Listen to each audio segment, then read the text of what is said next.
train of his robe fills the temple.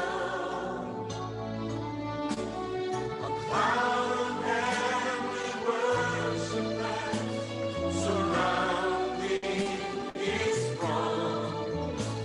We join with them now, crying, holy, holy is the Lamb alone.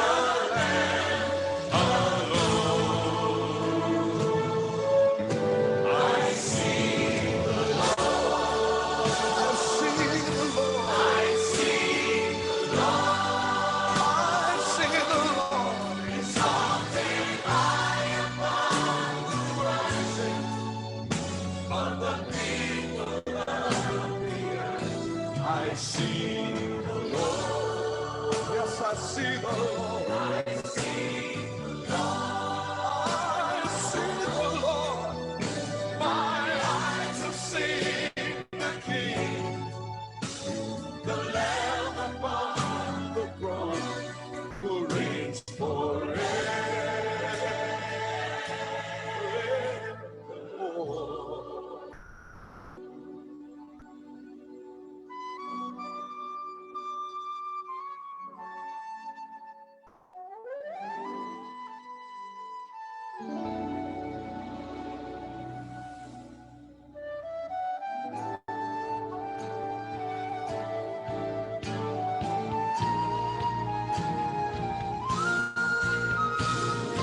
Train of his robe fills the temple. A cloud of heavenly worshipers surrounding his throne. We join with them now, crying, holy, holy is the Lamb, the Lamb, the Lamb.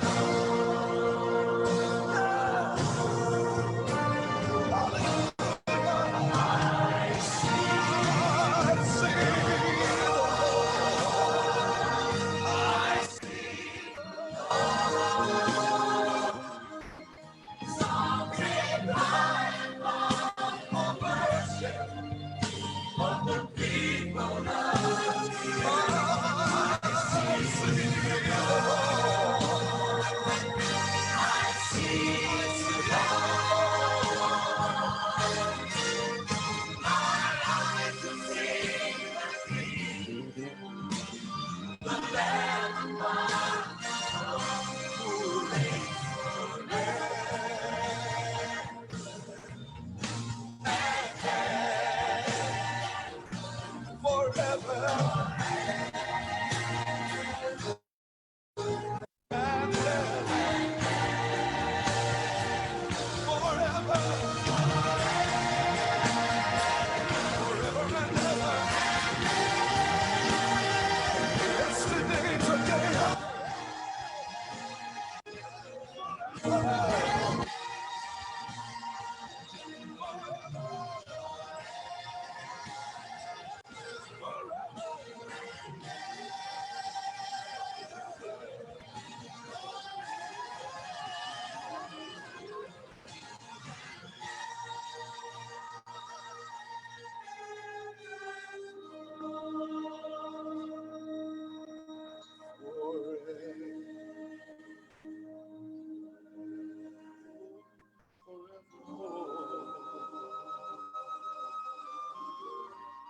yes, Jesus.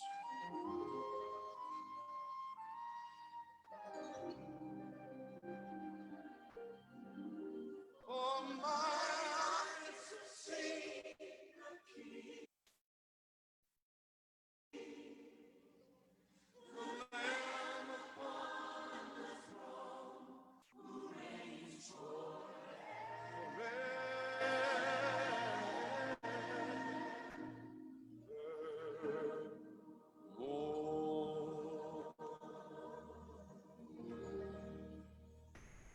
Shalom Bapak Ibu sekalian, selamat sore. Selamat berjumpa kembali dengan saya Doni Yunus dalam pemuridan online.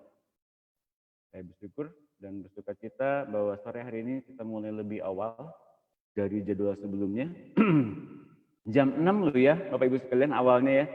Ya, saya bersyukur sore hari ini lebih cepat 1 jam. Ini baru jam 5.20. Oke.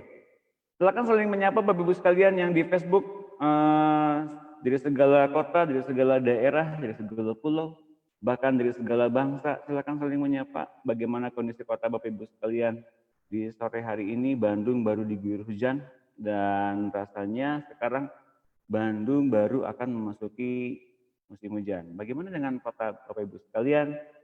Tentu tidak mengurangi sukacita dan pengharapan kita akan Tuhan. Dan sore hari ini kita akan membahas bahasan yang lebih dalam. Kalau kemarin kita membahas tentang hidup dalam Roh Kudus, kita sekarang hidup dipimpin dalam anugerah. Bagi Bapak Ibu sekalian yang tergabung dalam close group fellowship online, kabar gembira, besok jam 3 sore kita akan mulai kembali fellowship ngobrol bareng bersama-sama dengan saya, Doni Yunus. Dan ada special event Bapak Ibu sekalian, nantikan secara antusias karena ada acara khusus besok jam 3 sore. Jadi kalau Anda yang bergabung nanti di close group fellowship, silahkan persiapkan diri Anda sebaik-baik mungkin, karena ada special event dari sebelum-sebelumnya. Kalau yang sudah sering ikut grup pasti tahu kan gimana kita hangatnya, bagaimana kita kekeluargaannya, dan bagaimana kita menyembah Tuhan dengan dalam. Nah, sore besok akan ada satu acara yang spesial, sangat spesial saya kira, dan kita siapkan hati kita saja besok jam 15 sore, sama-sama kita menyembah Tuhan lebih dalam dari sebelum-sebelumnya. Baik, saya belum sempat menyapa satu persatu yang hadir pada sore hari ini, dan mohon maaf saya belum sempat membalas satu persatu inbox messenger yang masuk, karena seperti biasa saya belum sempat bikin, ya kalau bikin pengumuman sudahlah buat besok ya, dan saya kira mohon dimaafkan kalau saya belum membalas satu persatu inbox yang masuk. Bahkan kalau ada telepon yang masuk ya di inbox messenger, mohon maaf, saya hari ini cukup padat, besok mudah-mudahan saya bisa membalas satu persatu inbox yang masuk. Baik, sebelum kita mulai acara ini, silakan dibagikan acara ini di dalam Facebook Bapak Ibu sekalian agar menjadi berkat bagi teman, rekan, serta sahabat, keluarga besar Bapak Ibu sekalian. Dan kita akan berdoa dan berharap agar di setiap kota Bapak Ibu sekalian ada acara seperti ini secara tetap, dan ada acara ini secara berkala dengan bukan dengan online saja, tapi pengembangannya adalah di tiap-tiap kota di seluruh Indonesia ini ada fellowship dan juga ada pemuridan seperti ini. Dan kita berharap biarlah itu semua terjadi atas rencana Tuhan. Kita persiapkan yang terbaik buat Tuhan. Baik, kita akan mulai acara ini. Mari kita berdoa. Haleluya, Bapa Surgawi, kami bersyukur sore ini adalah sore yang indah dan Engkau berkarya, bekerja, bergerak di dalam acara ini. Engkau nyatakan isi hatimu, kerinduanmu, dan berikan pada kami untuk mengerti apa yang Kau bagikan, yang Kau ajarkan sepanjang pertemuan ini. Buat kami hidup, buat kami penuh dengan isi hatimu dan kerinduanmu. Tuhan Yesus, mari kita bergerak bersama-sama oleh Roh Allah yang ada dalam diri kita.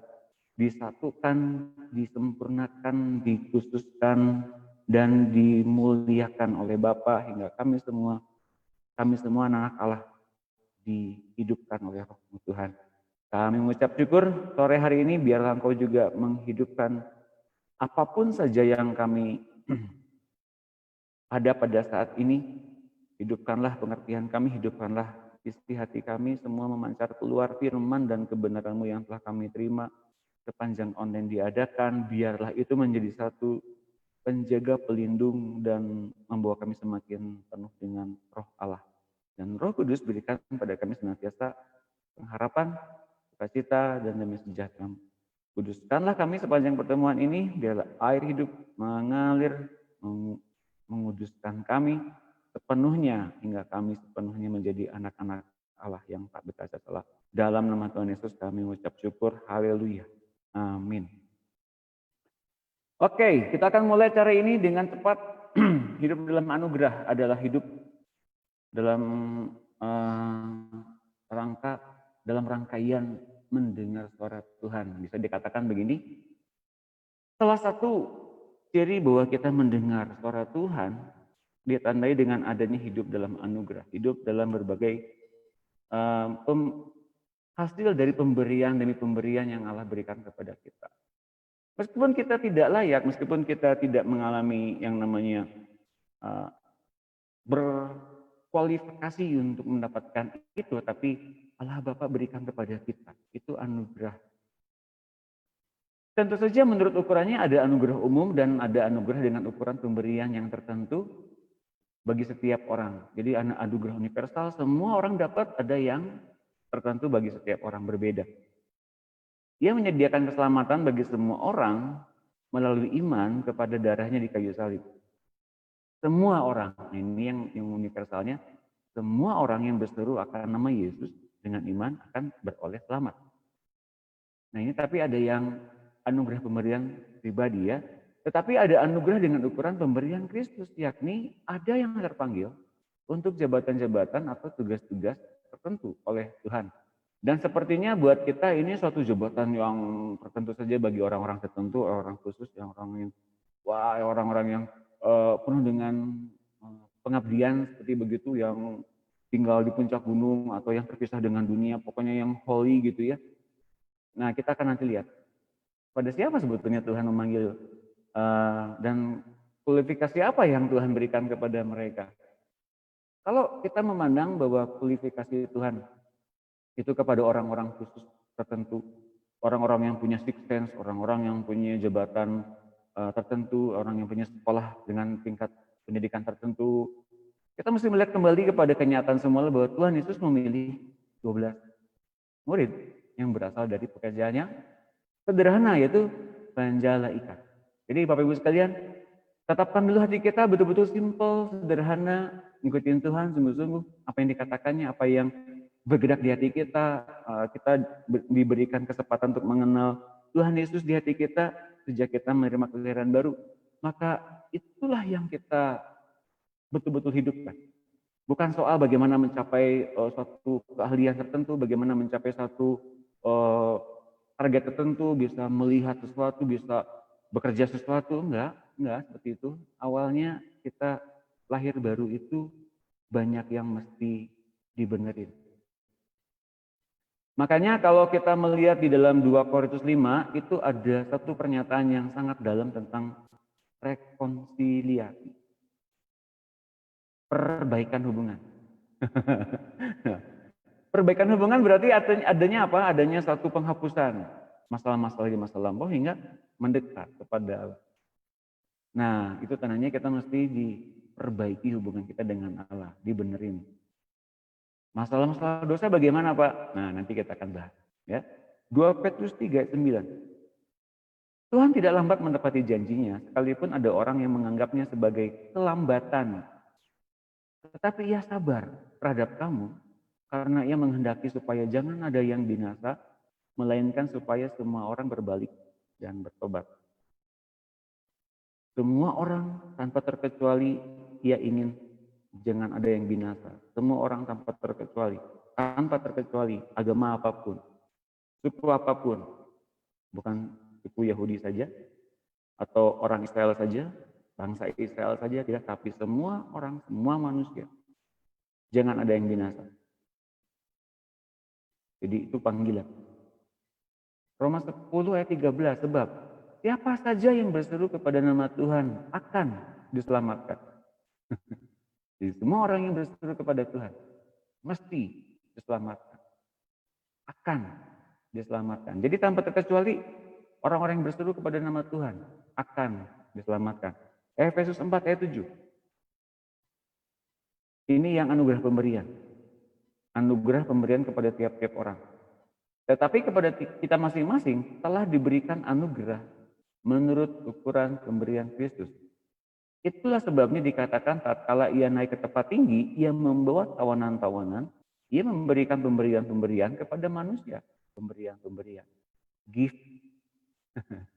ya. Bukankah ia telah naik? Berarti bahwa ia juga telah turun ke bagian bumi yang paling bawah. Ia yang telah turun, ia juga yang telah naik, jauh lebih tinggi daripada semua langit untuk memenuhi segala sesuatu. Dialah yang memberikan baik rasul-rasul maupun nabi-nabi, baik itu pemberita-pemberita Injil maupun gembala-gembala dan pengajar-pengajar, untuk memperlengkapi orang-orang kudus bagi pekerjaan pelayanan bagi pembangunan tubuh Kristus. Mengapa dikatakan Tuhan kita turun ke bagian yang paling bawah, lalu naik ke tempat yang tinggi? Lalu dinyatakan bahwa Dia memberikan pemberian-pemberian. Kata kuncinya adalah Ia yang telah turun, Ia juga yang telah naik, jauh lebih tinggi daripada semua langit untuk memenuhi segala sesuatu. Jadi seluruh area kehidupan, seluruh area yang dinamakan dengan dimensi apapun yang ada di alam semesta ini, Ia telah selesaikan semuanya, Ia telah terobos semuanya, Ia telah melunasi semuanya, bentuk pelanggaran apapun, kekurangan apapun, kelemahan apapun. Apapun itu yang kita pikir kita masih belum, ya sudah full payment semuanya. Kita dibebaskan untuk dari setiap ikatan-ikatan kita masih gini, masih gitu, masih gini, masih gitu. Kita mungkin masih tertuduh, masih terdakwa, kita masih kurang ini, masih kurang begitu. Kita bahkan ketika tanya sama orang-orang yang lebih rohani dibanding kita, oh kurang berpuasa, oh kurang berdoa, oh kurang baca Alkitab. Mungkin ada benarnya di satu sisi. Tapi sebetulnya kita belumlah mengadakan atau belumlah masuk kepada rekonsiliasi dengan Allah. Kalau kita mengadakan rekonsiliasi dengan Allah, bukan karena kita mendekat dengan cara kita, tapi Tuhan Yesus yang telah turun ke dalam tempat yang paling bawah itu untuk naik, kemudian Ia berikan kepada kita apa yang menjadi hak kita yang telah dipersiapkan oleh Tuhan Yesus agar kita masuk ke dalamnya. Bisa dikatakan begini, seluruh apa saja yang ada di muka bumi ini dan juga di dunia akan datang, semuanya sudah ada, tercipta di dalam alam roh. Sudah dilaksanakan, telah dilaksanakan. Tetapi kita masuk ke dalamnya, seluruh rencana Tuhan. Baru hidup di dalam perencanaan-perencanaan, tapi kalau kita sudah masuk ke dalam kematangan yang kita pikir, ini bukan buat saya, ini mungkin bukan untuk saya, tapi ini mungkin buat orang-orang lain yang lebih capable, orang-orang yang lebih rohani. Sebetulnya bukan masalah orang yang lebih rohani, tapi bukan orang yang baru belajar Alkitab, baru bertobat. Nah, tapi siapa saja yang memahami bahwa ia sudah mengalami rekonsiliasi dengan Allah, maka kemudian mereka yang sudah memahami itu masuk ke dalam rencana Allah dengan meninggalkan semua yang menjadi beban di masa lalu, dosa di masa lalu. Bukankah kita menjalani hidup yang baru? Bukankah kita menjadi ciptaan yang baru? Mengapa kita bisa menjadi ciptaan yang baru? Di dalam rekonsiliasi itu ada satu bentuk hubungan pribadi dengan Tuhan. Yang apakah kalau kita mengerti hubungan pribadi dengan Tuhan, apakah Tuhan bisa dan sudah sanggup merubah kita sepenuhnya jadi baru?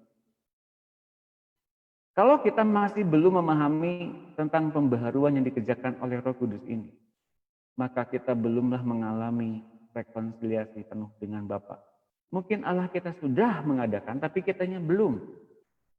Oleh karena itu kita seringkali mungkin belum masuk ke dalam rencana Allah yang besar itu. Atau kita belum masuk ke dalam anugerah Allah yang besar itu.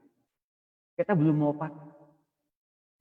Kita masih hidup menurut kepentingan-kepentingan yang kita pikir, oh saya masih kepikiran yang begini, oh saya masih banyak kurangnya, oh saya masih banyak, ya pada konteks tertentu betul, tapi Allah sudah sediakan loh perbaikan hubungan itu dengan cara apa? Yuk hubungkan hidup kita dengan Tuhan Yesus. Hidup yang terhubung dengan Tuhan Yesus membuat kita mengerti kemudian apa yang mesti kita lakukan. Dan di dalam Tuhan Yesus kita tidak pernah dihukum oleh pernyataan, ajaran, dan bahkan kebenaran yang Tuhan ajarkan. Tidak pernah dihukum. Bapak Ibu sekalian, makanya kita akan belajar mengenai pengampunan. Ya, pengampunan dapat selalu diberikan kepada orang yang dengan iman berpaling kepada Tuhan dan percaya bahwa dosanya telah ditebus oleh darah Tuhan Yesus di kayu salib. Sampai berapa kali Tuhan mengampuni dosa kita? Ia yang menuntut agar kita mengampuni 70 kali 7 orang yang meminta ampun kepada kita. Demikian pula besar pengampunan Tuhan terhadap dosa kita. Tuhan menyuruh kita untuk memberikan pengampunan kepada orang yang bersalah kepada kita 70 kali 7. Tapi kita seringkali beritikat, 2 kali lagi cukup. Habis ini udah, begitu ya. Yang ketiga kali udah nggak ada ampun bagi kamu. Udah keluar aja ya. Langsung masukin berkas ke polisi. Mungkin begitu, mungkin, saya tidak tahu ya. Tapi Bapak Ibu sekalian, ketika Tuhan memberikan pengajaran kepada kita, ampuni 70 kali 7 kali, maka ia pun memberlakukan hal yang sama. Pengampunan, pembersihan, pengudusan, pemulihan berlaku bagi kita. Hanya satu macam dosa yang tak mendapat pengampunan, yakni dosa menghujat Roh Kudus. Mengapa? Karena Roh Kudus justru ditugaskan oleh Allah di dalam hati kita, benar-benar sebagai penjaga, pelindung, dan pribadi yang menolong kita untuk mengerti Tuhan Yesus. Kalau penjaga kita dihujat, siapa yang jagain kita? Nah, mereka yang sudah menerima pengampunan lalu bertumbuh di dalam anugerah, yakni mulai merasakan karunia-karunia Roh Kudus, tapi balik murtad lagi, pengampunan tak berlaku bagi mereka. Jadi, Bapak Ibu sekalian, habis diampuni, Tuhan berikan pada kita anugerah. Banyak orang kira kalau orang dapat anugerah itu dapat satu fiction, dapat satu kemampuan dalam berinteraksi di dunia roh, gitu ya. Padahal sebetulnya itu diberikan. Dan kapanpun itu pemberian dari Tuhan, kapanpun bisa diambil. Bukankah demikian? Terserah. Dia pengen ngambil pun kan sebetulnya bisa aja. Tapi dia tetap memberikan pemberian itu agar apa? Agar setiap orang yang diberikan oleh Tuhan diberi kesempatan untuk mencicipi apa yang sedang Tuhan nyatakan kepada dia secara pribadi. Misalnya bagi orang yang mempunyai pemberian bahasa roh. Bahasa roh dipergunakan untuk apa sih? Untuk membangun diri, bukan untuk pamer. Membangun diri ketika seseorang tidak mampu berkata-kata, ia berbahasa roh dan Roh Kudus mampu menolong dia dengan mengucapkan perkataan-perkataan yang tidak terucapkan. Yang membantu untuk mengucapkannya Roh Kudus. Jadi Roh Kudus memberikan bahasa roh kepada kita agar kita mampu berdoa dengan keluhan-keluhan yang tidak terucap. Bapak Ibu sekalian, pemberian-pemberian yang tersebut tadi dikatakan bahwa ketika kita mempunyai ketidakmampuan, ketika kita memiliki kelemahan, Tuhan melengkapi kita dengan pemberian-pemberian itu. Karunia roh bukan tanda seorang mempunyai karunia roh maka dewasa, bukan. Itu untuk membangun dirinya sendiri. Dan kemudian setelah membangun dirinya sendiri dengan Tuhan sungguh-sungguh, ia mulai membangun tubuh Kristus. Jadi ingat, pemberian karunia roh dari Tuhan adalah yang pertama untuk membangun diri sendiri dan untuk kepentingan pembangunan tubuh Kristus pada akhirnya. Apakah sampai di situ? Belum. Di dalam kita mengalami karunia Roh Kudus itu, kita juga mengalami pembaharuan akal budi. Ini pekerjaan yang berbeda sifatnya dari karunia roh. Kalau pembangunan atau pembaharuan akal budi, kita dibangun karakter kita melalui buah. Dan itu menurut kedagingan kita sangat sulit. Makanya sering orang lebih suka untuk melakukan karunia roh, mempraktekkan karunia roh daripada mempraktekkan buah. Mengapa? Yang buah roh memang butuh penyangkalan. Tapi kalau karunia roh ketika dipraktekkan banyak orang menghargainya. Mengapa? Wah, jangan tanya deh ya bagaimana orang-orang bisa takjub kalau ada praktek karunia roh. Bapak Ibu sekalian, kita dalam belajar bukan saja tentang karunia roh, tapi di dalam sesi mendengarkan suara Tuhan ini, hati kita akan banyak dibongkar oleh Roh Kudus. Kita betul-betul menyerahkan kepada Roh Kudus untuk mempreteli, menanggalkan pikiran-pikiran yang masih salah di hati kita. Agar apa? Agar kita ngalamin anugerah ini. Mungkin kita belum dapat anugerah. Mungkin. Karena kita pikir kita masih berkutat-kutat dengan upaya dan segala kekuatan kita. Maka kita sukar mendapat anugerah. Padahal anugerah diberikan dengan cuma-cuma dan sulit tersedia. Kita belum ngambil. Seperti sulung. Si anak sulung di Lukas 15. Kapanpun ia mau menyembelih kambing, domba, lembu, kapanpun saja ia mau silakan dan berpesta silakan. Tapi dia tidak tahu itu punya kesempatan untuk itu. Menarik sekali Bapak Ibu sekalian bagaimana kita sekarang hidup sebagai orang Kristen, sebagai anak Allah. Barangkali kita belum tahu Allah menyediakan kita dengan indah, tapi kita belum pernah memakai fasilitas itu. Kita masih sibuk dengan daya upaya dan kekuatan kita. Mengapa? Karena kita mempunyai kepuasan jerih payah di situ. Sudah melakukan ini dan itu karena kekuatan kita. Nah, Bapak Ibu sekalian ya. Sampai di situ nanti kita akan bahasnya. Matius 18:21, kemudian datanglah Petrus dan berkata pada Yesus, Tuhan, sampai berapa kali aku harus mengampuni saudaraku jika ia berbuat dosa terhadap aku? Sampai 7 kali. Wah, gitu ya. Jadi kemampuan Petrus mungkin sampai 7 kali. Tapi itu pun sudah membuat dia ya lumayan rohani lah. Mungkin ya. Yesus berkata kepadanya, bukan. Aku berkata kepadamu bukan sampai 7 kali. Oh, mungkin begitu didengerin. Bukan 7 kali. Melainkan sampai 70 kali 7 kali. Dan ini rasanya buat kita nggak mungkin. Betul nggak? Ada orang yang bersalah kepada kita, ada orang yang mengkhianati kita, 1 kali aja membuat kita hati luka, kedua kali membuat kita ingin bunuh dia. Yang ketiga kali, udah ke neraka aja lu. Gitu ya. Betul nggak? Seringkali kita mempunyai perkataan penghukuman. Ada orang yang kemudian membegal orang lewat, lalu kemudian orang yang dibegalnya meninggal. Kita mungkin gregetan, kita mungkin ke neraka aja lu. Ketika ada orang pengedar obat-obat terlarang ditangkap, kemudian ada orang yang mengeroyok gitu ya, lihat gemas gitu, syukurin mampus aja. Bapak Ibu sekalian, ternyata banyak sekali sifat dan karakter tabiat manusia yang memang bukan seperti Tuhan Yesus. Dan sangat jelas bagi kita kemudian kalau kita masih punya yang begituan, nggak seperti yang Tuhan ajarkan, 70 kali 7 kali. Kita seringkali mempunyai hati menghakimi orang lain. Mengapa? Karena kita pun sebetulnya hati kita penuh dengan penghakiman. Bukan karena kita menghakimi orang lain saja, tapi begitu banyak hati kita dihakimi oleh hati kita sendiri. Kita menjadi orang yang di hadapan Tuhan itu, Tuhan marah. Tuhan benci saya. Ketika kita lakukan kesalahan, saya jauh dari Tuhan. Ketika masa lalu kita begitu kelam dan begitu gelap, saya jauh dari Tuhan. Padahal Tuhannya dekat. Seringkali kita nggak sadar, Tuhan tuh seringkali menantikan kita untuk, yuk kita bangun hubungan. Yuk kita berfellowship. Yuk kita satu roh. Yuk sepikirankah kita? Dia yang seringkali ini ngejakin duluan, tapi kitanya yang menampik. Mengabaikan. Bapak Ibu sekalian, kita mempunyai hati yang jauh dari Tuhan. Mengapa? Seringkali kita merasa kita dihakimi, dituduh, bahkan oleh hati kita sendiri.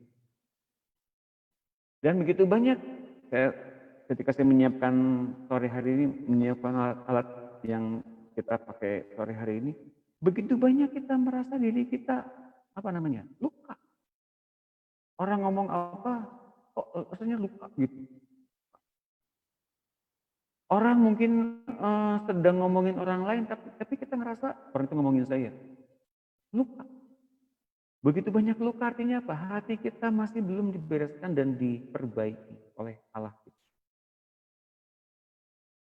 1 Yohanes 5 ayat 16, saya sering katakan bahwa di dalam sesi tentang mendengarkan suara Tuhan ini, kalau kita ingin dengar suara Tuhan dan kita kemudian mendengar begitu banyak pemulihan-pemulihan hati, karena memang di dalam mendengarkan suara Tuhan akan begitu banyak hati yang dipulih, dibaharui. Bahkan hati lama yang dulu ditanggalkan keluar. Mengapa? Agar kita bisa mendengarkan suara Tuhan tanpa penghakiman. Karena Tuhan tidak pernah menghakimi. Tuhan menyelamatkan. Tuhan menguduskan, mengajak, mengampuni.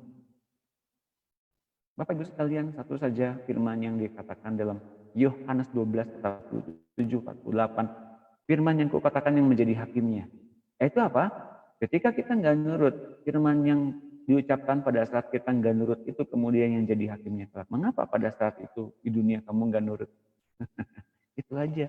Tapi firman yang dikatakan Tuhan, bukan Tuhannya. Jadi setiap sekarang yang kita dengar dari Tuhan berupa perkataannya, yuk lakukan dengan setaat mungkin.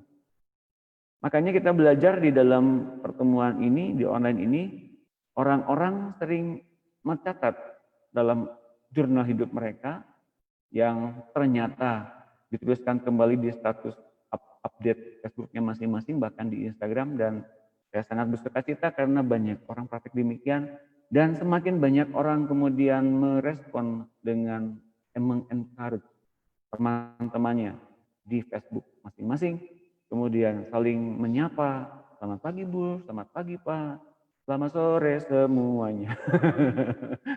Ya, bukankah itu indah? Bukankah itu kita mulai menjadi orang-orang yang berharmonisasi, berharmoni, lalu kemudian menjadi orang-orang yang saling terikat. Padahal mungkin kenal di permukaan, tapi ketika mulai masuk ke area sini, Bapak Ibu sekalian, hati diubahkan.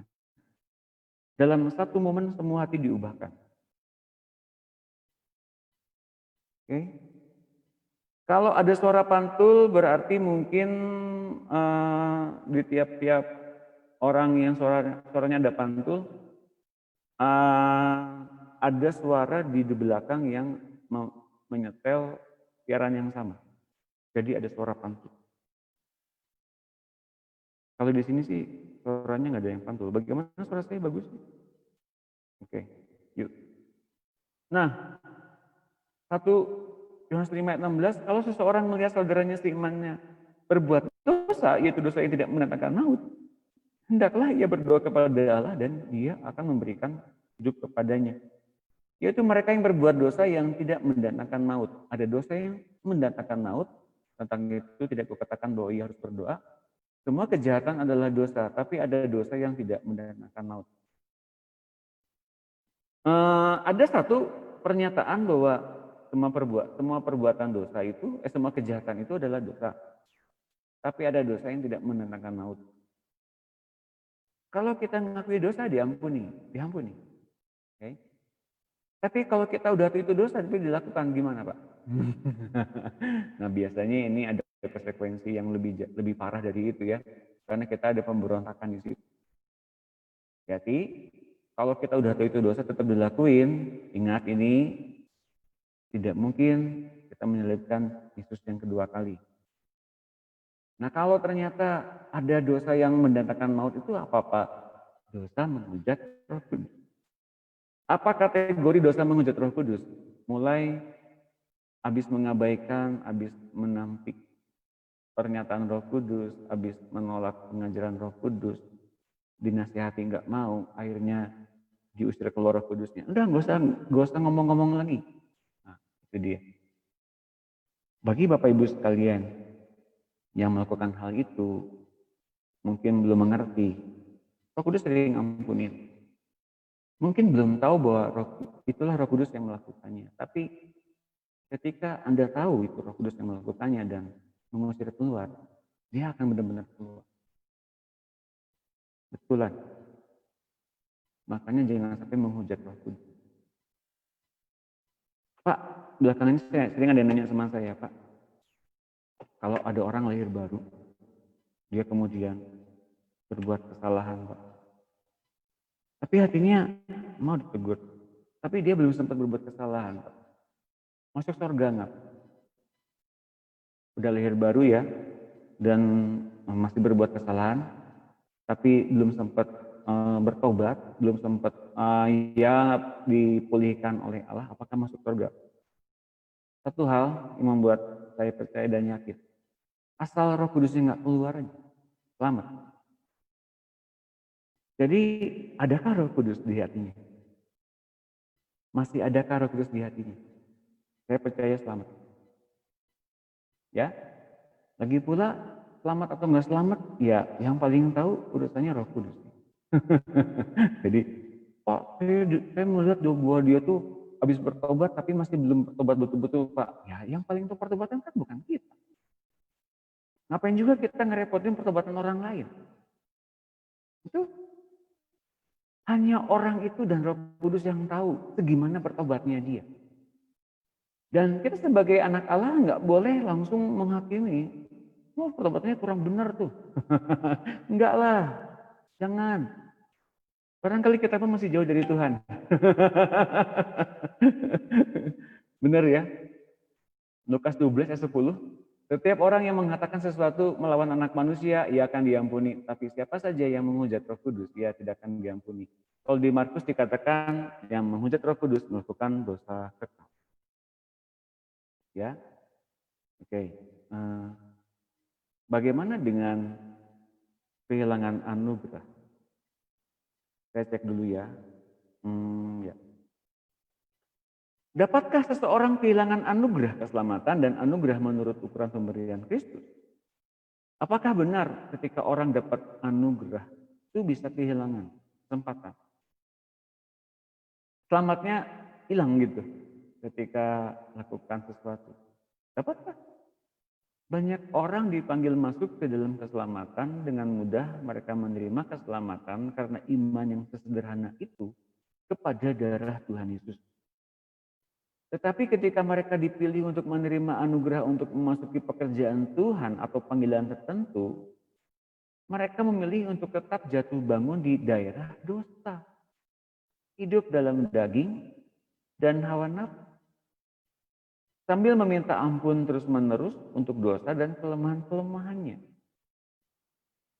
Itu yang pertama. Dan yang kedua, ada pula yang selangkah maju, mau menyerahkan diri untuk menerima panggilan itu. Namun kemudian hidup tidak berpadanan dengan anugerah. Hidup dalam daging dan hawa nafsu, sekali lagi murtad. Orang yang begini menyalibkan Tuhan untuk kedua kalinya. Mempermalukan Tuhan di depan umum, kehilangan kasih karunia-Nya. Ya, jadi ada dua macam tadi. Yang pertama, memilih tetap jatuh bangun dalam dosa, hidup dalam daging dan hawa nafsu, sambil meminta ampun terus-menerus untuk dosa dan kelemahan-kelemahannya. Kemudian ada yang selangkah maju terus sampai dengan menerima panggilan, menerima karunia roh, mencicipi dunia yang akan datang, bisa berbahasa roh, dapat penglihatan di dunia roh, tapi tetap nurutin hawa nafsu, jatuh bangun dalam dosa, hidup tidak berpadanan dengan anugerah, kemudian murtad, memberontak. Nah, orang yang begini menyalibkan Tuhan untuk kedua kalinya, mempermalukan Tuhan di depan umum, dan kehilangan kasih karunia-Nya. Baca ayatnya di dalam Ibrani 12 ayat 14. Berusahalah hidup damai dengan semua orang dan kejarlah kekudusan, sebab tanpa kekudusan tidak seorang pun akan melihat Tuhan. Tanpa kekudusan tidak seorang pun akan melihat Tuhan. Jagalah supaya jangan ada seorang pun kehilangan anugerah Allah. Hati-hati itu 15. Jagalah supaya jangan ada seorang pun kehilangan anugerah Allah. Artinya apa? Anugerah Allah bisa hilang. Agar jangan tumbuh akar pahit yang menimbulkan kerusuhan dan mencemarkan banyak orang. Kalau kehilangan anugerah Allah, dia tandai dengan adanya akar pahit. Dan orang-orang rusuh karena dia. Segereja rusuh. Satu komunitas rusuh. Ngomongin jadi orang penggosip semua, jadi orang penyuka daging semua, jadi orang hidup dalam daging semua, jadi orang nurutin hawa nafsu semua. Jadi menular ya akar pahit. Dan kemudian orang dicemari oleh karena orang yang akar pahit ini. Bapak Ibu sekalian, ternyata anugerah Allah bisa hilang oleh karena yang begini nih. Ya, janganlah ada orang yang menjadi cabul. Berarti ada satu degradasi dari orang yang mengalami anugerah tapi kehilangan, menjadi cabul. Saya sering peringatkan 3 hal yang kita harus tanggalkan, yaitu cabulan, penajisan, perzinahan. Yang kedua cinta uang, baik uangnya dikit, uangnya banyak, cinta uang. Dan yang ketiga keangkuhan, kesombongan. Itu semuanya mesti ditanggalkan dari karakter dan tabiat kita. Ini jangan jadi orang cabul atau mempunyai nafsu rendah seperti Esau yang menjual hak kesulungannya demi sepiring makanan. Kalau ada satu namanya Zeru di sini ya, Pak kalau main game gimana Pak? Itu pertanyaan yang bagus. Ada kalinya kita main game ya. Saya sendiri jarang main game. Bahkan berapa tahun ini nggak pernah main game. Tapi ketika kita main game, kita seperti waktunya harusnya kita mungkin mesti saat teduh atau waktunya kita mungkin mengalami fellowship dengan Tuhan, dekat lagi, tapi kita milih main game. Seperti Esau-kah Pak yang memilih menjual hak kesulungan demi sepiring makanan? Ya kalau Anda dapat remas begitu bagus. Berarti Anda betul-betul harus menghargai rema yang Tuhan taruh di hatimu dan Anda harus betul-betul tanya rema itu artinya apa Tuhan? Apa yang sedang kau ajarkan saat ini? Langsung punya kesadaran untuk masuk ke dalam fellowship saat itu. Cepat. Nah kalau ternyata demi kesenangan sesaat, Esau kemudian menjual hak kesulungannya, kalau Anda dapat begini lebih bagus. Berarti tingkat konsekrasi kita udah tinggi itu di depan Tuhan. Ayo cepat nurut. Kita mungkin nggak dapat lagi kesempatan untuk kemudian kita dapat rema yang sama 5 menit kemudian atau bahkan 1 menit kemudian lupa. Makanya saya sering kali menyarankan buat Bapak Ibu sekalian, kemana-mana bawalah HP yang ada voice note atau ada tulisannya. Jadi sekiranya kalau ada yang perlu kita bahas kemudian kita dapat rema dari Tuhan saat itu, kita bisa rekam dulu suara kita dalam HP dan kemudian kita ketika punya saat teduh yang lebih lama, 1-2 jam, tanyalah arti rema itu kepada Tuhan saat kita mempunyai saat teduh. Maka itulah saat-saat yang paling indah untuk kita ketahui isi hati kita sepenuhnya. Itu saatnya Tuhan bongkar isi hati kita yang salah. Atau Tuhan yang memberikan nyawanya kepada kita. Nyawa itu berupa pikiran-pikirannya yang sedang ditransfer ke dalam pikiran-pikiran kita di dalam roh. Ayat 17, sebab kamu tahu bahwa kemudian ketika ia hendak menerima berkat itu, ia ditolak sebab ia tidak beroleh kesempatan untuk memperbaiki kesalahannya sekalipun ia mencarinya dengan mencucurkan air mata. Kejadian di masa lampau tentang yang namanya Esau menjual hak kesulungan dan kemudian berkatnya dirampok oleh Yakub. Ini membuat kita mesti sadar bahwa ternyata kalau ternyata kesempatan itu lewat, Bapak Ibu sekalian ya, dan kemudian mencarinya dengan sungguh-sungguh pun nggak ada kesempatan untuk memperbaiki kesalahan. Sekali kesempatan itu terbuka bagi kita, pergunakan dengan sebaik-baik. Di mana banyak orang ingin mengalami pengampunan seperti itu. Tapi kita yang dibiarkan mendekat kok, sebetulnya kenapa nggak pakai? Kita ini dibiarkan mendekat untuk lebih mendapatkan isi hati Tuhan. Di mana orang-orang sedang mencari-cari Tuhan, di mana Tuhan, di mana Tuhan. Tapi sedekat itu kita nggak pakai dan kemudian sedekat itu kemudian kita lalaikan. Bahkan kita menjualnya demi sepiring makanan, demi kebahagiaan sesaat. Waduh, mungkin kita sampai di situ. Yuk kita mulai pilih yang terbaik. Mungkin waktu-waktu ini adalah waktu-waktu penyisihan. Bukan akhirnya disisihkan, bukan waktu-waktu seleksi. Seleksi untuk apa? Seleksi untuk mencapai kematangan yang sesungguhnya.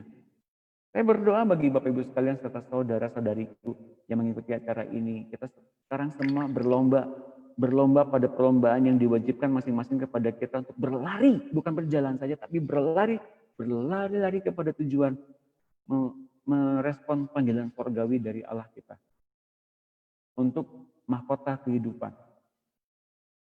Pemenangnya sampai di titik akhir berupa pengangkatan orang percaya. Bapak Ibu sekalian ngerti ya yang saya maksud? Kematangan kemudian ada terminal akhirnya yaitu pengangkatan orang percaya. Semua orang percaya mesti diangkat dalam pengangkatan. Itu yang Tuhan inginkan agar diraihkan dari dunia dan dunia dihukum.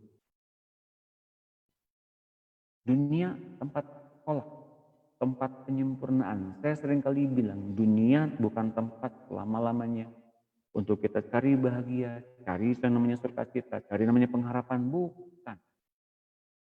Kalau Anda cari di dunia pengharapan, sukacita dan sebagainya, apa yang dunia berikan kepadamu mungkin tawanan, ikatan, dan perhamba. Tapi kalau Anda mencari Tuhan, dan Anda mendapatkan wajahnya, Anda mendapatkan bukan saja perkenanannya, tapi Anda mendapatkan hatinya. Anda beroleh hak untuk masuk kemudian kepada penyempurnaan. Disempurnakan di dunia ini, lolos ujian, lolos kurikulum, Anda lolos dalam sidang akhir, Anda akan diangkat naik dalam pengangkatan.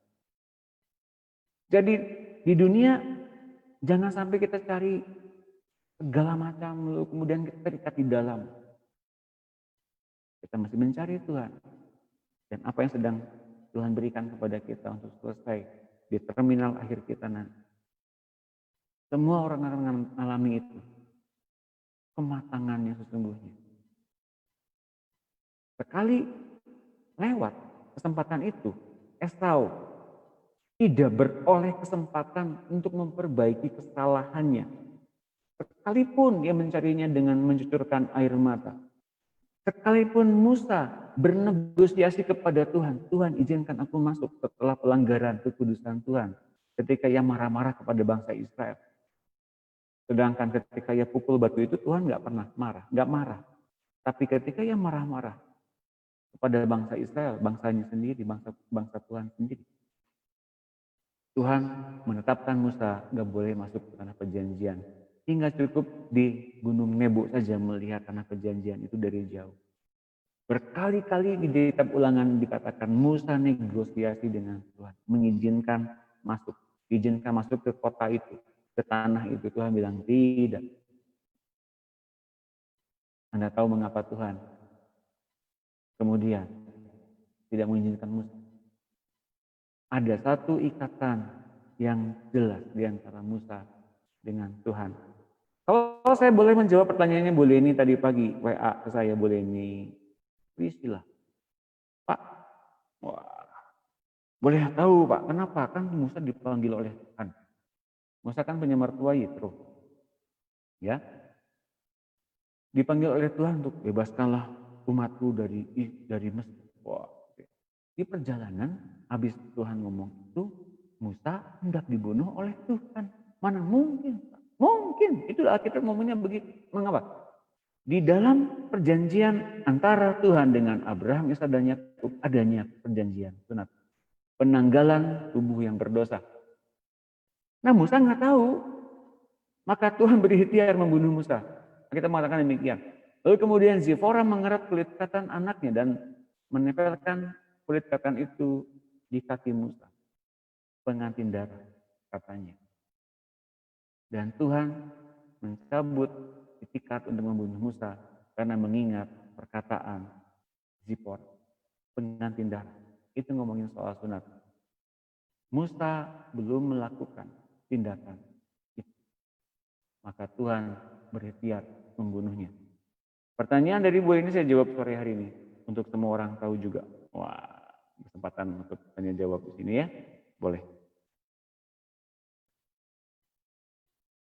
Ibrani 6 ayat 4. Ini penting untuk kita ketahui sebab mereka yang pernah diterangi hatinya, yang pernah mengecap karunia surgawi, dan pernah mendapat bagian dalam Roh Kudus, dan yang mengecap firman yang baik dari Allah dan kuasa-kuasa dunia yang akan datang, namun murtad lagi, tidak mungkin dibaharui sekali lagi supaya bertobat, sebab mereka menyalibkan lagi anak Allah bagi diri mereka dan menghinanya di depan umum.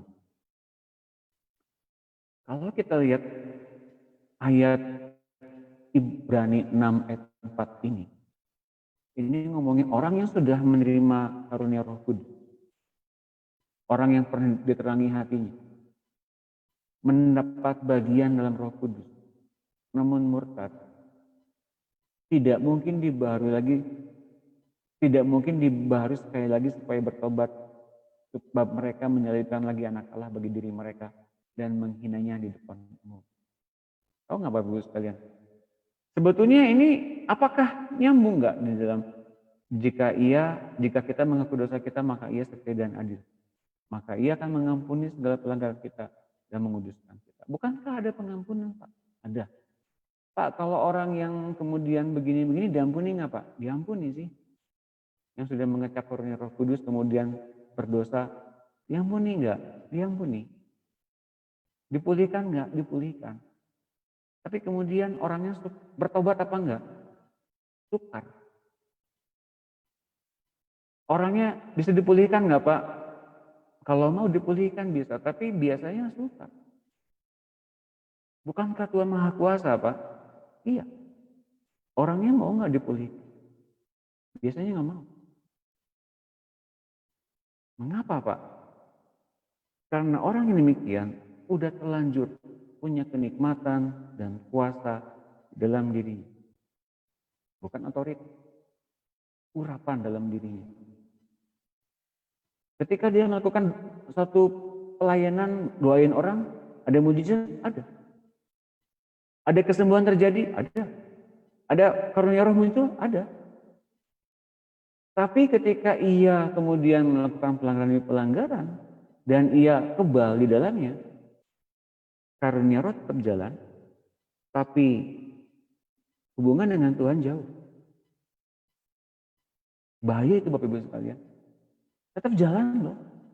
Dia bisa menyampaikan firman dengan berapi-api dan orang bisa bertobat.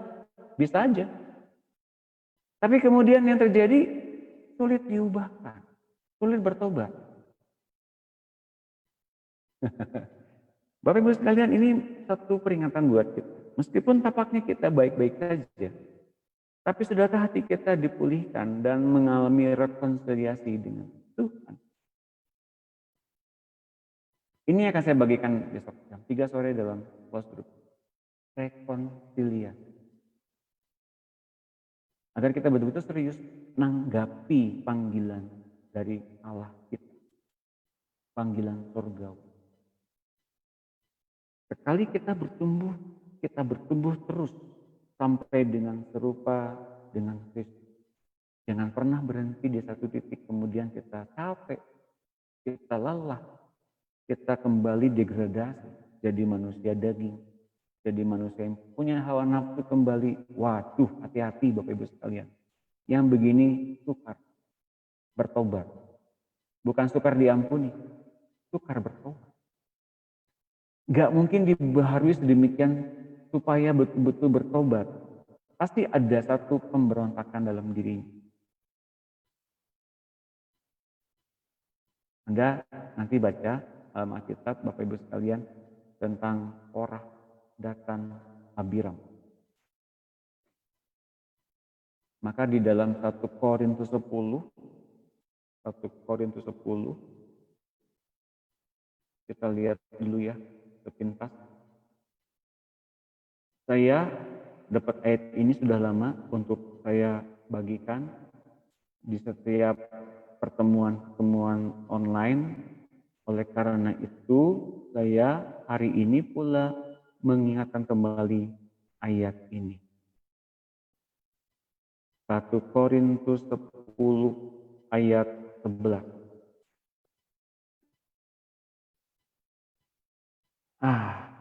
Ini mesti dicatat, Bapak Ibu sekalian, karena ini peringatan yang jelas dan keras bagi kita. 1 Korintus 10 ayat 11. Semuanya ini telah menimpa mereka sebagai contoh dan dituliskan untuk menjadi peringatan bagi kita yang hidup pada waktu di mana zaman akhir telah tiba. Semuanya yang kayak gimana, Pak? Oke, terusin dulu ya. 12. Sebab itu siapa yang menyangka bahwa ia teguh berdiri, hati-hatilah supaya ia jangan jatuh. Semua yang kayak gimana, Pak? Yang kemudian mereka seperti tegak berdiri, teguh berdiri, dan kemudian mereka lupa sampai diingatkan bagi kita sekarang hari ini yang kalau ngikutin pola hidup seperti mereka dulu, kita pun akan diingatkan, hati-hati, mereka yang sudah melihat perbuatan mujizat Tuhan berulang kali, mereka bisa mengalami kebinasaan. Kalau kita lihat di dalam ayat 1 Kor 10 ayat yang pertama, berulang-ulang kali dikatakan, lihat ini, aku mau supaya kamu mengetahui saudara-saudara bahwa nenek moyang kita semua berada di bawah perlindungan awan dan bahwa mereka semua telah melintasi laut. Laut dibelah bagi mereka, itu Tuhan yang mengerjakannya, dan tiang api, tiang awan mengiringi mereka. Itu pun perbuatan Tuhan. Belum 10 tulah di bangsa Mesir yang Tuhan perbuat bagi mereka. Ayat yang kedua, untuk menjadi pengikut Musa, mereka semua telah dibaptis dalam awan dan dalam laut. Mereka pun melalui baptisan pada masa itu. Artinya mereka diperkenankan untuk melihat adanya batas di antara kematian dan kehidupan. Anda tahu Bapak Ibu sekalian, ketika bangsa Israel berjalan di tanah Taberau, di laut Taberau, di tanah yang kering. Ketika mereka melaju di tanah yang kering, ketika kereta orang-orang Mesir bergerak untuk mengejar mereka, dan kemudian setelah mereka naik ke daratan, mereka yang berjalan dengan kereta ini lambat-lambat, diperlambat. Entah kenapa diperlambat, agar tidak menjangkau orang-orang Israel yang berjalan itu. Kemudian mereka melihat perbedaan, yang hidup tetap bertahan dan yang mati tenggelam dalam air. Ada pemisahan. Dan mereka semua makan makanan rohani yang sama. Dan mereka semua minum minuman rohani yang sama, sebab mereka minum dari batu karang rohani yang mengikuti mereka, dan batu karang itu ialah Kristus. Mereka pun dipelihara oleh firman panjang mereka di padang gurun. Ayat 5, tapi sungguh pun demikian, lihat ini, Allah tidak berkenan kepada bagian yang terbesar dari mereka, karena mereka ditewaskan di padang gurun. Saya tidak akan menjelaskan mengapa disebutkan sebagai bagian yang terbesar, karena yang bagian ini akan lebih dalam lagi. Tapi mereka yang dibinasakan di padang gurun adalah orang-orang yang pertama kali melihat perbuatan Tuhan yang dahsyat. Generasi pertama yang keluar dari Mesir, semuanya tewas. Maka 40 tahun yang digunakan oleh Tuhan kemudian bukan Tuhan hanya ingin berkeliling-keliling di padang gurun, iseng-iseng aja gitu. Tapi terutama 40 tahun ini untuk menewaskan orang-orang yang terutama, yang terbesar. Paling banyak dapat mujizat dari Tuhan. Makanya dikatakan di ayat yang ke-6 dengan jelas, semuanya ini telah terjadi sebagai contoh bagi kita, untuk memperingatkan kita supaya jangan kita menginginkan hal-hal yang jahat seperti yang telah mereka perbuat, dan supaya jangan kita menjadi penyembah-penyembah berhala, sama seperti beberapa orang dari mereka, seperti ada tertulis, maka duduklah bangsa itu untuk makan dan minum. Kemudian bangunlah mereka dan bersukaria. Janganlah kita melakukan percabulan seperti yang dilakukan oleh beberapa orang dari mereka, sehingga pada satu hari tewas 23.000 orang. Dan janganlah kita mencobai Tuhan. Udah tahu salah, udah tahu dosa dilakuin. Udah tahu itu perbuatan nggak boleh dilakuin. Dan janganlah kita mencobai Tuhan, seperti yang dilakukan oleh beberapa orang dari mereka, sehingga mereka mati di pagut ular. Dan janganlah bersungut-sungut. Dan janganlah bersungut-sungut. Saya ulangi sekali lagi. Dan janganlah bersungut-sungut seperti yang dilakukan oleh beberapa orang dari mereka, sehingga mereka dibinasakan oleh malaikat maut. Segala keadaan mendesak, menghimpit, pergumulan, masalah, depresi, membuat stres. Kemudian lahir, muncul dari lidah mulut kita. Kenapa Tuhan begitu? Mengapa Tuhan tidak memperhatikan umat-Nya? Mengapa Tuhan tidak menjawab doa-doa saya?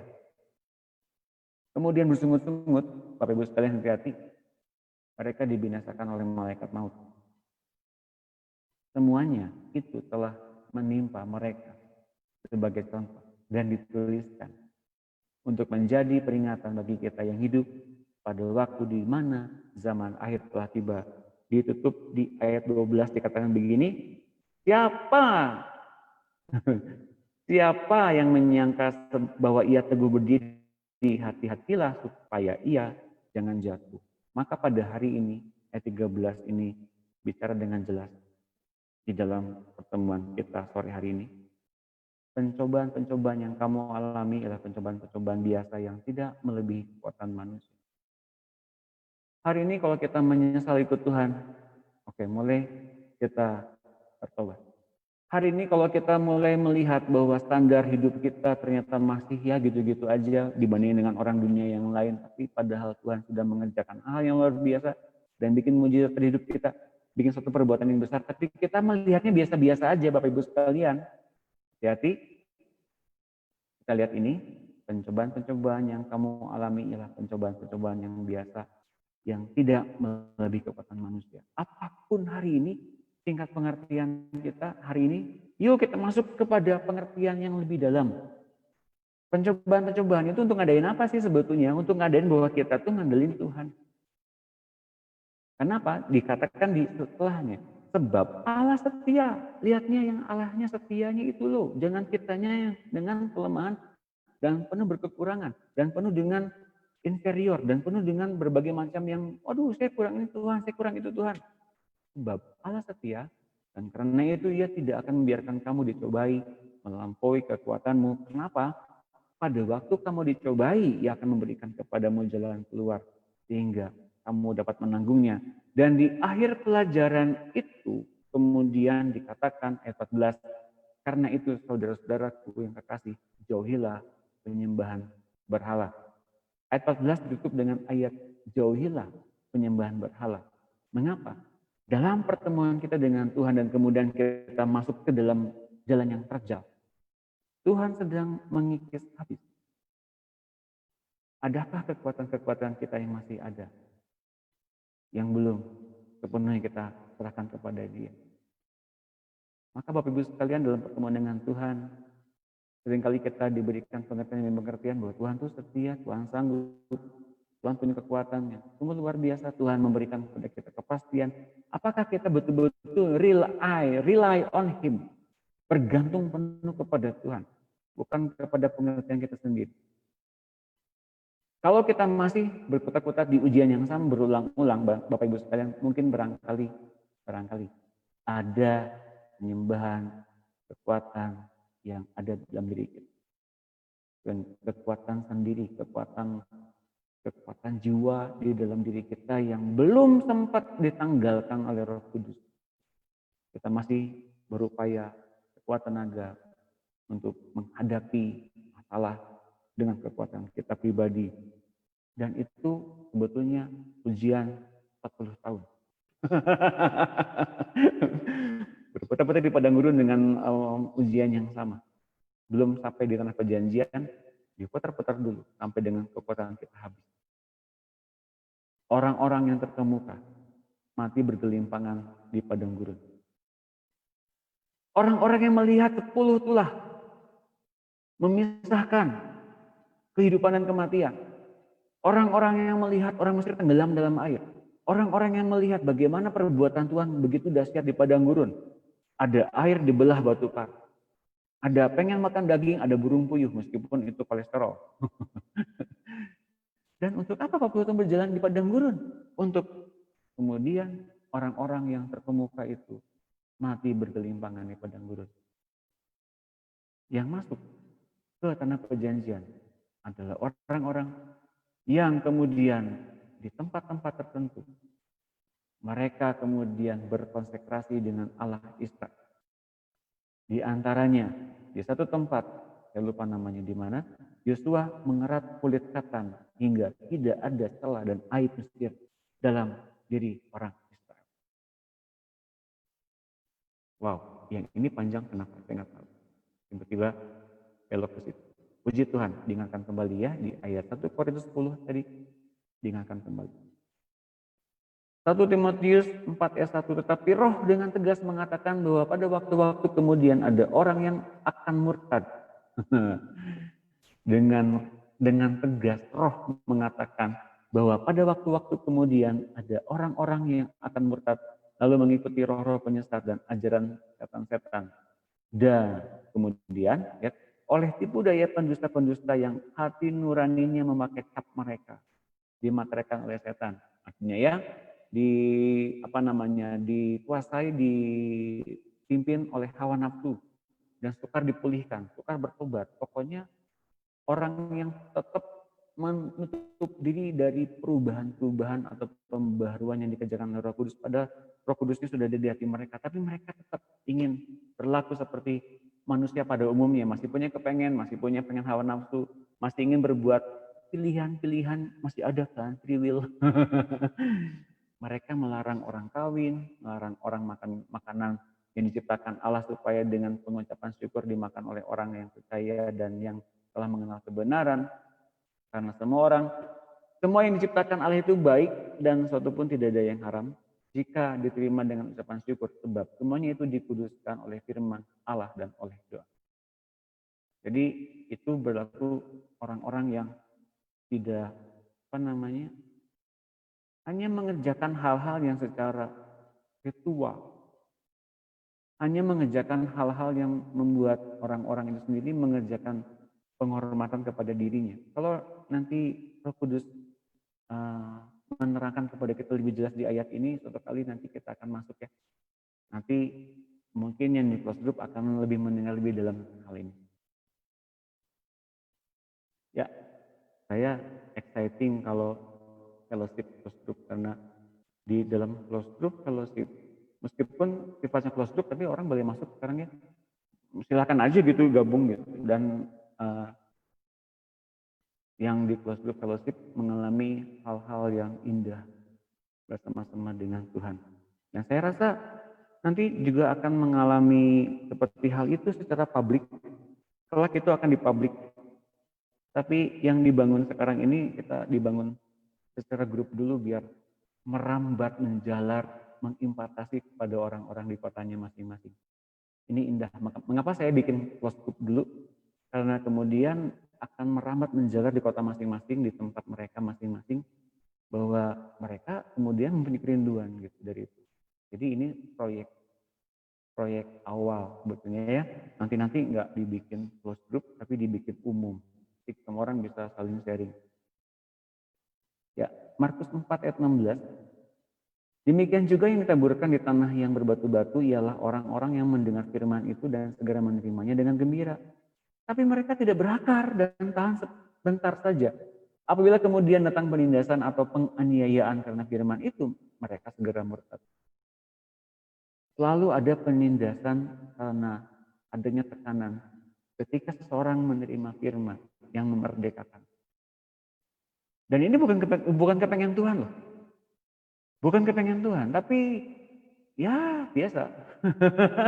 Ada saja kemudian orang-orang yang mempunyai hak yang tadi saya bilang untuk membuat kita nggak damai sejahtera dengan Tuhan, nggak mengalami kedamaian penuh dengan. Maka Bapak Ibu sekalian, saya sering kali bilang di acara online ini, yuk kita betul-betul kenal siapa Tuhan, bukan karena kita lebih tahu banyak pengetahuan tentang Tuhan, tapi Tuhan berkenan menyatakan diri siapa Dia dan apa yang sedang Ia ungkap, apa yang sedang Ia bicarakan. Kalau kita sekarang memahami orang-orang teman-teman Tuhan Yesus dulu, teman-teman terdekat Tuhan Yesus yang adalah para penjala ikan itu, mereka menyampaikan Injil dengan bahasa yang seperti bagaimana sih? Pasti sederhana. Bahasa yang simpel. bahasa yang betul-betul bisa dimengerti oleh orang banyak. Maka dengan bahasa yang sederhana itu mereka bisa menggoncang dunia. Karena ternyata orang-orang ya mempunyai pandangan-pandangan yang simpel-simpel saja. Tapi mengapa sekarang di dunia makin banyak orang yang dengan bahasa-bahasa yang simpel gitu banyak yang makin gak ngerti. Saya termasuk di dalamnya Bapak Ibu sekalian. Dulu saya nggak ngerti Alkitab. Sekarang pun masih banyak yang harus saya mengerti. Tapi setidaknya ya bisalah gitu. Sekarang kalau ada orang yang nanya sama saya mulai mengerti. Oh tujuannya itu. Pengen dibukain ini. Gitu. Ya mengertilah sedikit. Meskipun lebih banyak yang saya harus tahu lebih banyak gitu. Tapi kalau ada yang bertanya, minimal orangnya jadi oh ya oke gitu. Saya menangkap maksud Pak Doni gitu ya. Lebih baik begitu daripada makin pusing karena masing-masing mempertahankan apa yang mereka dapatkan sebelumnya. Kan jadinya aneh. Oh, Alkitabnya sama, bacaannya sama, apa yang dibacanya sama, tapi kemudian pemikiran dan interpretasinya berbeda-beda. Jadinya gimana? Kata pendeta saya kan gini Pak. Oh, saya pun bisa kata pendeta saya gitu loh. Ini semuanya jadinya kalang kabut, mendengar ini dan itu, jadi semuanya nggak pernah mengalami satu pertemuan yang tepat seperti apa yang dikatakan Tuhan pada kita masing-masing. Oke, kalau pada hari ini apa kata firman Tuhan di hati saya? Mungkin berbeda dengan apa yang kata Tuhan di hati Bapak Ibu sekalian. Kenapa? Karena mungkin kita dibangun dengan tingkat pengertian yang mungkin berbeda, tapi Tuhan yang sama yang mengerjakannya. Jadi Bapak Ibu sekalian yang sudah memahami bahwa Tuhan menyatakan dengan bahasa yang sederhana dengan pengertian yang lebih mendalam gitu ya, tidak membuat kita yang kemudian lebih matang menghina orang yang belum mengetahui pengertian yang kita dapat. Jadi jangan sampai ada satu pembulian dalam kekristenan. Orang yang bertanya simpel begitu misalnya ya dihina habis-habisan. Mengapa sih? Emang kamu Kristen seperti begitu? Yang gitu aja ditanyain. Oh. Jangan. Jangan sampai begitu ya. Bapak Ibu sekalian, kita masih menghargai semua orang yang ingin mengenal Tuhan. Kalau ada pertanyaan-pertanyaan, ya tinggal dijawab toh. Ya, Ibrani 6 ayat 4. Sebab mereka yang pernah diterangi hatinya, yang pernah mengecap karunia sorgawi dan pernah mendapat bagian dalam Roh Kudus, dan yang mengecap firman yang baik dari Allah dan kuasa-kuasa dunia yang akan datang. Namun murtad lagi, tidak mungkin dibahas. Harus sekali lagi supaya bertobat, sebab mereka menyelipkan lagi anak Allah bagi diri mereka dan menghinanya di depan umum. Kita mencari orang bilang perkenanan Tuhan ya, tapi sebetulnya kita membuat Tuhan dikenal oleh orang sekitar kita lewat perbuatan kita, lewat apa yang kita ucap. Nah, kalau kita berbuat kebalikannya, Tuhan yang dihina, ya, Tuhan dihina oleh karena perbuatan kita. Bapak Ibu sekalian, kita mesti betul-betul bertindak. Kalau bertindak ceroboh sedikit, maka penghujatan kepada Tuhan semakin banyak. Nah, Bapak Ibu sekalian, bukan artinya Tuhan dihujat, tapi kita sedang tidak menghormati Tuhan. Sebetulnya yang maksud di ayat di Ibrani 6 ayat 4 ini. Menghina Tuhan di depan umum. Kita yang sedang menghinanya, Bapak Ibu. Dengan kita murtad, dengan kita yang sudah menerima anugerah, yang sudah menerima karunia surgawi, tapi melakukan kecerobohan. Bapak Ibu sekalian yang terkasih, besok hari Sabtu saya akan bagikan lebih dalam lagi tentang bagaimana kita mengalami hati seorang pemenang. Kemudian bagaimana dari kita sekarang yang punya haus melaporkan firman Tuhan. Bagaimana kita mengalami hadirat Allah. Lalu kita mengatasi yang namanya kekurangan segala apapun. Wah, Pak, saya kurang gini, saya kurang gitu, Pak. Terutama kekurangan soal penghidupan. melihat orang yang diberkati Tuhan luar biasa menjadi iri hati. Dan kita kemudian menerima kesadaran bahwa kita sekarang ada di dunia ini sekolah. Besok Sabtu saya akan bagikan lebih jelas, lebih dalam. Dan bagi Bapak Ibu sekalian yang ingin bertanya atau yang ingin gabung dengan close group, silahkan saya persilakan untuk datang, bergabung, inbox saya. Nanti akan saya tambahkan. Baik, sampai di akhir acara. Mudah-mudahan Bapak dan Ibu sekalian tidak ada pertanyaan. Dan mohon maaf sebelumnya kemarin saya tidak live ya. Kalau kemarin ada coaching party berupa mendengar suara Tuhan juga itu sebetulnya ya, mencari sahabat. Nah, kemarin saya ada banyak yang mesti diurus, termasuk mungkin hari Minggu nanti ada streaming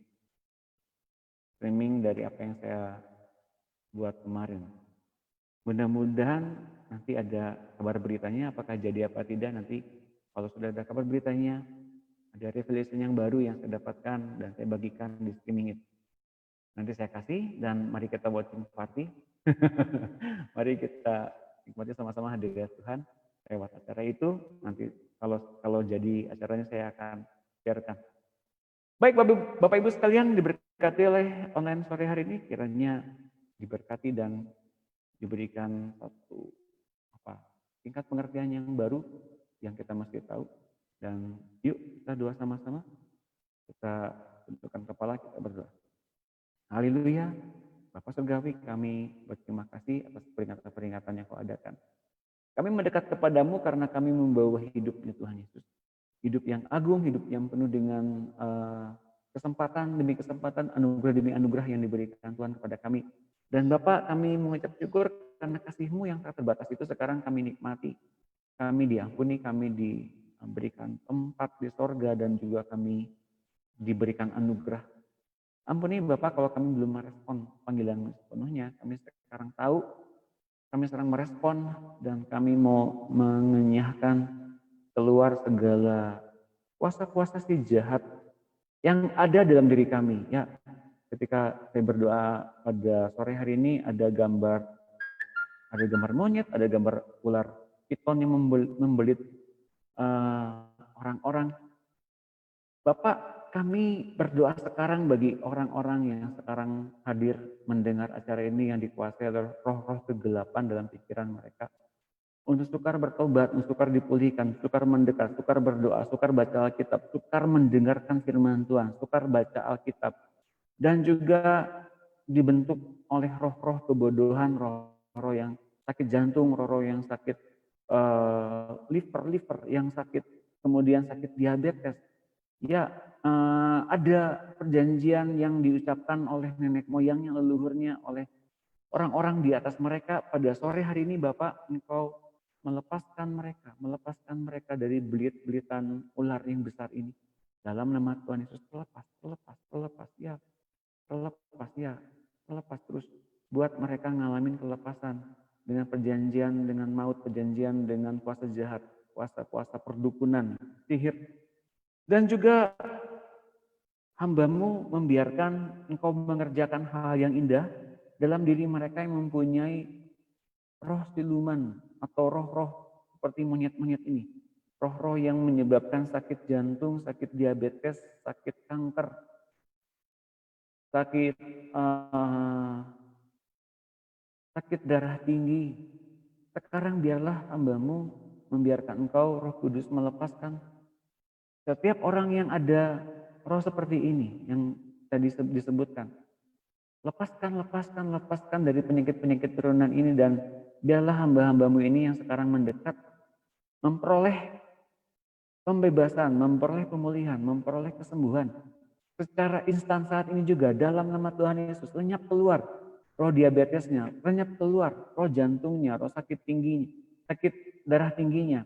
Dan setiap sakit-sakit turunan-turunan dari ikatan-ikatan dengan perjanjian maut, perdukunan, sihir, dan sebagainya. Lenyap semua keluar. Lenyap semua keluar roh mautnya. Ayo roh mautnya dalam nama Tuhan Yesus. Lenyap, keluar. Beri mereka masing-masing hati yang baru untuk mendengarkan suara Tuhan. dan patuh dipimpin oleh Tuhan. Dalam nama Tuhan Yesus, ya sekarang aku juga membiarkan Roh Kudus membaharui ulang kembali semua pikiran-pikiran mereka yang tadinya menjauh. Mereka sekarang diampuni, mereka sekarang yang mendekat diberikan pengertian, diberikan isi hatinya Tuhan bahwa Engkau berharga, Engkau diampuni, Engkau diangkat jadi anak Allah, Engkau dilupakan masalah-masalahmu begitu saja instan. Engkau tidak lagi terhakimi, Engkau tidak lagi tertuduh, Engkau tidak lagi menjadi orang yang terinjak-injak oleh perhambaan dosa, terinjak-injak oleh perhambaan perbuatan jahat dari si setan. Dalam nama Tuhan Yesus, lepas. Kau diampuni, engkau dipulih, dan kau diberikan mendekat. Ketahuilah, Allahmu dan Tuhanmu melepaskan kau dari segala kenajisan untuk kau beribadah kepada Allah yang hidup. Dalam nama Tuhan Yesus, jadilah kudus dan tahir. Jadilah kau mendengar suara Allah dan suara Tuhan. Dalam nama Tuhan Yesus. Mataharikan Roh Kudus di hati mereka. Ada engkau sekarang di hati mereka. Mereka menerima perkataanmu sekarang. Berikan mereka nasihat untuk mereka tetap ada dalam kelepasan sampai Tuhan datang yang kedua kali. Dalam nama Tuhan Yesus. Yes, anugerahmu, berkatmu tercurah kepada setiap anak-anak Allah yang hadir. Rumah tangga, keluarga, menyistri mereka. Kau berkati, melepaskan anugerah, melepaskan damai sejahtera, melepaskan sukacita di surga kepada mereka sore hari ini. Dalam nama Tuhan Yesus. Berkatilah dan bertumbuhlah dalam pengertian yang dikerjakan oleh Roh Kudus dan diikat oleh kasih setia Allah. Dalam nama Tuhan Yesus kami mengucap syukur. Haleluya. Amin. Terima kasih Bapak Ibu sekalian atas sore hari ini dan terima kasih atas kehadirannya. Nantikan kembali besok jam 17 WIB bersama-sama dengan saya Doni Yunus dalam pemerintahan online. Selamat malam. Tuhan Yesus memberkati.